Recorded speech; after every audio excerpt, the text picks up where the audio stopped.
মায়ের কথা মনে পড়ছে আজ খুব বেশি। তার সেই মায়ামাখা হাসি যেন চোখের সামনে ভেসে ওঠে বারবার। শান্ত করে দেওয়া সেই স্পর্শ, মাথায় হাত বুলিয়ে দেওয়া স্নেহ, সবই এখন হাওয়ায় মিলিয়ে থাকা স্মৃতি। মা দূরে থাকলেও তার ভালোবাসা ঠিক বুকের ভিতর জড়িয়ে রাখে।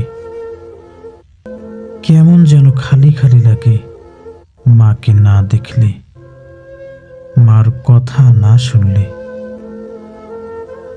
জীবনের যত ঝড় ঝাপটা, সব কিছুর মাঝেও মাই ছিল সবচেয়ে নিরাপদ আশ্রয়। আজ তাকে খুব বেশি মনে পড়ছে। হয়তো সেও দূরে কোথাও বসে আমাকে মনে করছে। মায়ের স্নেহ যেন হৃদয়ে চিরন্তর আলো, যা ভুলে থাকা যায় না কোনোদিন।